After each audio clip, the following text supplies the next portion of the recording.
নমস্কার প্রিয় ছাত্রছাত্রী, আজকে বিজনেস ম্যাথামেটিক্স অ্যান্ড স্ট্যাটিস্টিক ক্লাসে শেখাবো median calculation using simple interpolation method. এই সিম্পল ইন্টারপোলেশন মেথডের মাধ্যমে তোমরা যে কোনো কঠিন মিডিয়ানের অঙ্ক তোমরা করে নিতে পারবে। আজকে একটা সাধারণ অঙ্ক দিয়ে ইন্টারপোলেশন মেথডটা শেখাচ্ছি।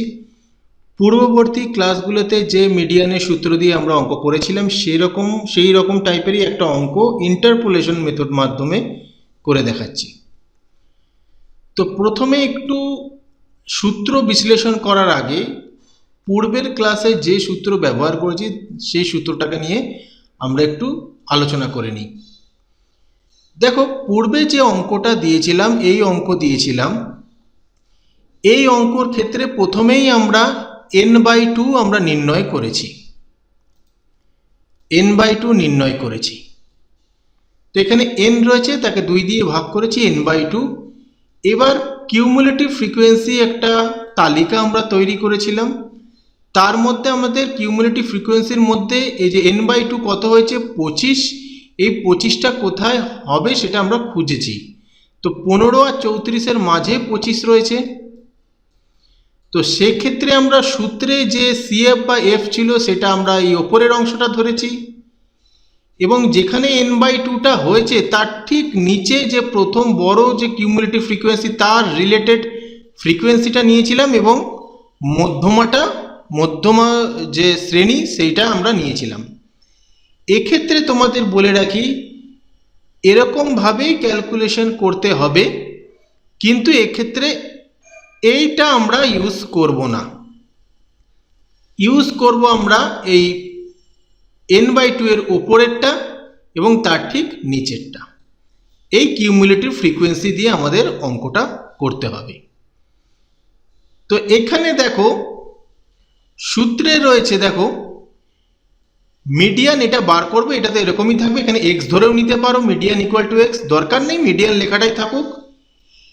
L1 বলতে এখানে বোঝানো হচ্ছে যে মধ্যমা শ্রেণীটা পাবো। ধরো এখানে যে মধ্যমা শ্রেণী এটা হচ্ছে L1, এটা হচ্ছে L2, ঠিক আছে। এবার n/2টা তো বুঝছোই যে ফ্রিকোয়েন্সি বা কিউমুলেটিভ ফ্রিকোয়েন্সি শেষে যেটা হবে বা ফ্রিকোয়েন্সির যোগফল সেটাই হচ্ছে, যোগফলেরকে 2 দিয়ে ভাগ করে যেটা হবে সেটাই হচ্ছে n/2, এবং n/2 এর ওপরে যেটা থাকবে কিউমুলেটিভ ফ্রিকোয়েন্সি সেটা F1 এবং তার নিচেরটা F2।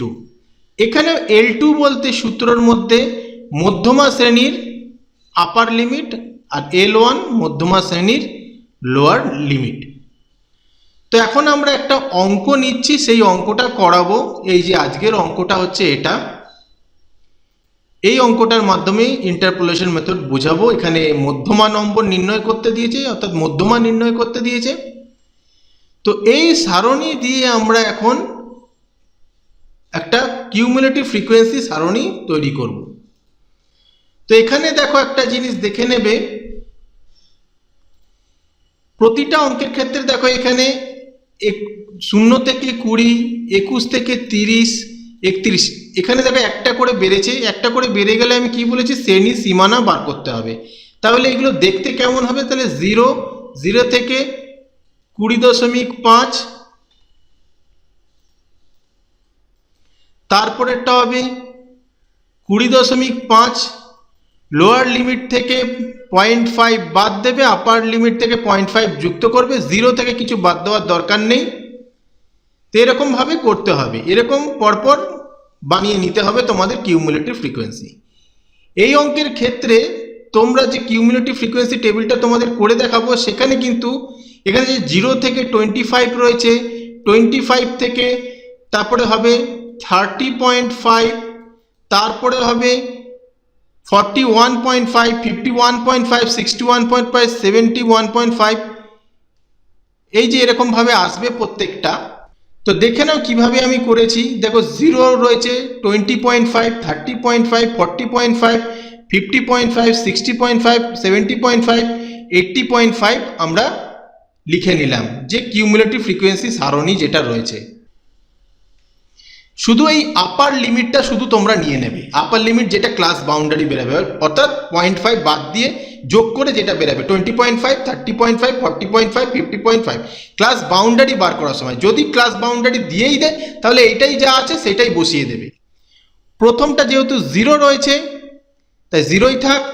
তারপরে দেখো 0 যদি থাকে 0 থেকে 25, এখানে রয়েছে 0 থেকে 25, তাহলে রয়েছে এখানে ছাত্র সংখ্যা 42। তারপরে 21 থেকে 30 ফ্রিকোয়েন্সিগুলো এইগুলো রয়েছে, ফ্রিকোয়েন্সি এইটা রয়েছে। এবার দেখো 0টা 0ই ধরে নেবে, তারপরে প্রথম ফ্রিকোয়েন্সি ছিল 42, তো 42 লিখলাম। তারপরে দেখো তারপরেরটা কি আছে ফ্রিকোয়েন্সি প্রশ্নে 42, তারপরে যুক্ত হবে 38, 42 যোগ 38, এখানে দেখো 42 যোগ 38 করা হলো 80। এবার যে 80টা বেরিয়েছে তার সাথে আবার প্রশ্নে কি লেখা রয়েছে 120, এই 120 যুক্ত করব, তাহলে পেয়ে যাচ্ছি 200। এবার এই যে 200টা বেরালো 200টার সাথে যুক্ত করব 84, তাহলে 200-র সাথে 84 যোগ করে 284। এবার 284 যেটা বেরালো তার সাথে যুক্ত করব 48, 48 যুক্ত করে হলো 332। এবার এই 332-এর সাথে এবার যুক্ত করব 36, তাহলে হলো 368, এবং এই 368-র সাথে শেষে যুক্ত করব 31, তাহলে যুক্ত হলে কত হলো 399 ইকুয়াল টু n। এটা হচ্ছে n। তোমরা ফ্রিকোয়েন্সি সবকটা যুক্ত করে দেখো সেখানেও 399 হবে।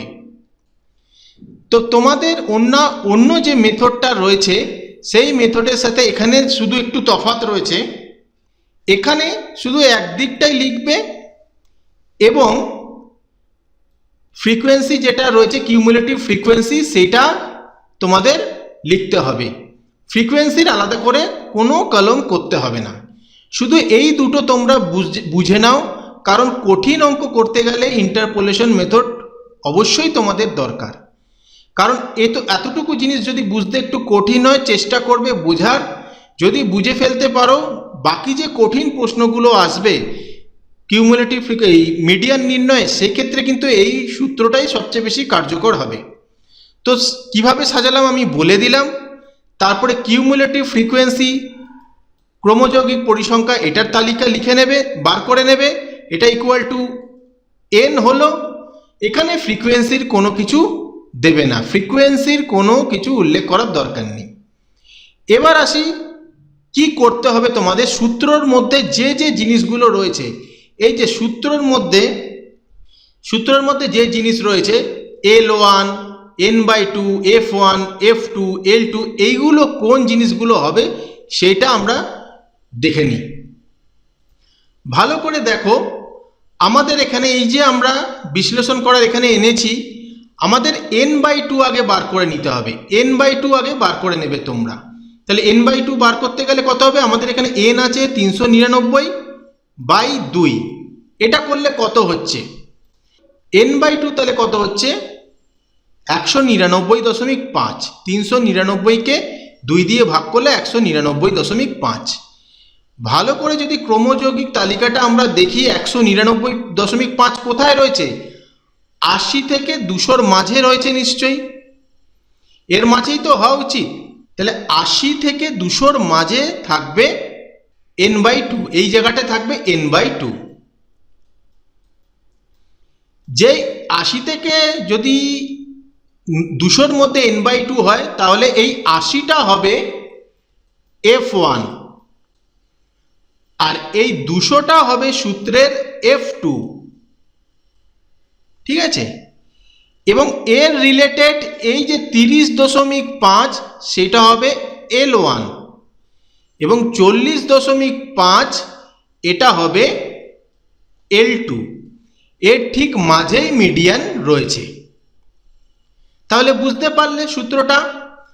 প্রথমে তোমরা কি করবে, ক্লাস বাউন্ডারি বার করে এইভাবে লিখে নেবে, গ্রুপে দেওয়ার দরকার নেই, গ্রুপে দেওয়ার কোনো দরকার নেই। এখানে দেখো প্রথমে আবার প্রশ্নটা একবার দেখি, 0 থেকে 20 রয়েছে, তাই এই 0 থেকে আর 0.5 বাদ দিতে হবে না, তাই 0 ডাইরেক্ট বসালাম। তারপরে এগুলো দেখো 20.5, 30.5, 40.5, 50.5, 60.5, 70.5, 80.5। প্রথম এটা যেটা রয়েছে 0 বা যা থাকুক সেইটা আগে বসিয়ে দেবে, যদি ধরো এখানে 10 থাকতো তাহলে আমরা লিখতাম 9.5, সেইটা এখানে আমরা 9.5 লিখে দিতাম, এবং অবশ্যই সেই ক্ষেত্রেও ক্রমযৌগিক সংখ্যা প্রথমটা 0ই হবে। এটা মনে রাখবে, প্রথম যেটা বসাবো সেটা 0ই হবে। তারপরে আমরা এই আপার লিমিটটা পুরো নিয়ে নেবে। সবচেয়ে সহজ ব্যাপার হচ্ছে আপার লিমিট যেটা বেরাবে, ক্লাস বাউন্ডারি যখন বার করবে আপার লিমিট যেটা বেরাবে সেটাই নেবে, অর্থাৎ 20.5, 30.5, 40.5, 50.5, 60.5, 70.5, 80.5। তাহলে আমরা খুব সহজেই এটা পেয়ে যাব। দেখো ভালো করে যদি বিশ্লেষণ করো, প্রত্যেকটা দেখো আপার লিমিটগুলো আমি নিয়েছি, আর প্রথমে যেটা হবে একমাত্র লোয়ার লিমিট এটাকেই নেবে প্রথমটা, বা এই লাইনটা লেখার কোনো প্রয়োজনই নেই, এটা লেখার কোনো প্রয়োজন নেই।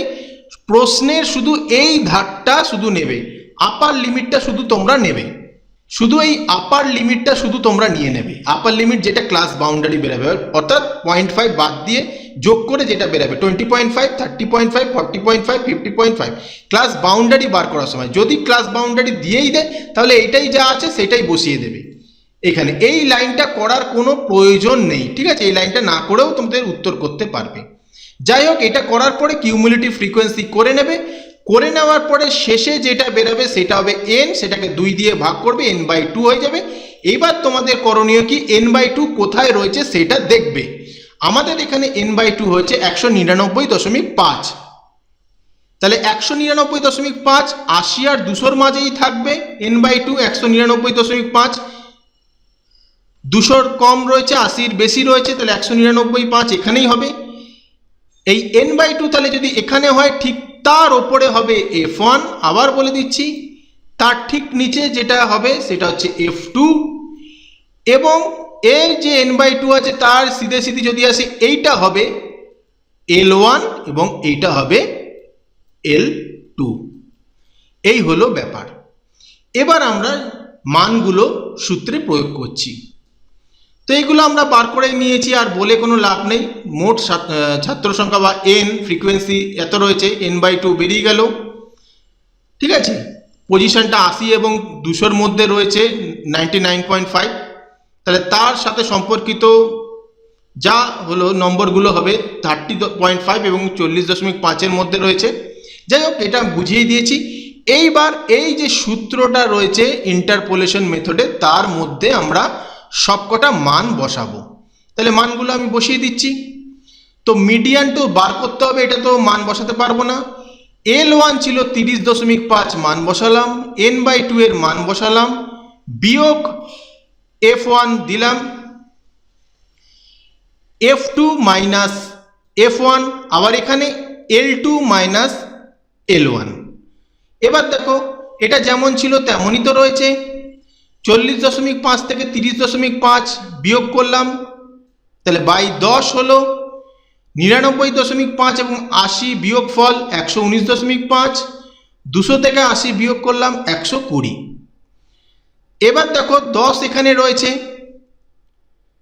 দেখো ভালো করে জিনিসটা, 10 এখানে ভাগ রয়েছে।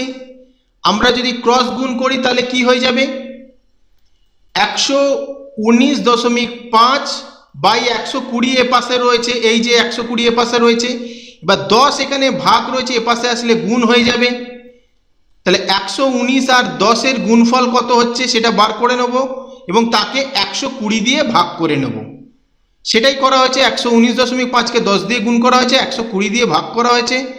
ভাগফল করার পরে এইটা বেরালো, এবং এই পাশে পড়ে রয়েছে মিডিয়ান মাইনাস 30.5। এবার দেখো এখানে মাইনাস রয়েছে, ইকুয়াল টুর এপাশে মাইনাস রয়েছে, এপাশে আসলে প্লাস হয়ে যাবে। তাই দেখো এখানে 30.5 হয়েছে, মাইনাস ছিল এপাশে আসলো 30.5 প্লাস হয়ে গেল, মিডিয়ান যেমন ছিল তেমন পড়ে রয়েছে, এবং এদের গুণফল এবং ভাগ 120 দিয়ে ভাগ করে এই জিনিসটা আসলো 9.9583।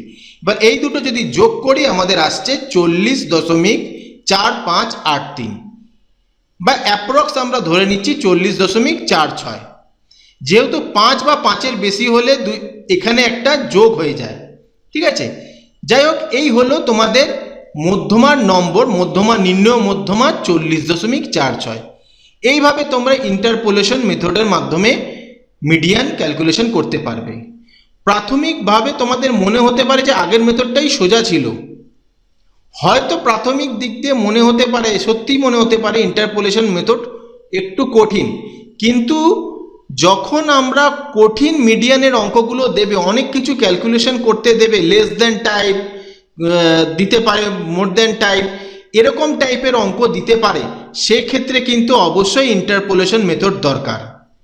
তাই বলছি ইন্টারপোলেশন মেথড ভালো করে শিখবে, পরবর্তী যে আমি অঙ্ক করাবো সেখানেও ইন্টারপোলেশন মেথড দিয়েই করাবো। কারণ যে মেথডে আমরা শিখি যে সহজ পদ্ধতি, সেটা তো যেটা আলাদা, যে মিডিয়ানের পদ্ধতি সেটা তো তোমরা শিখেছো।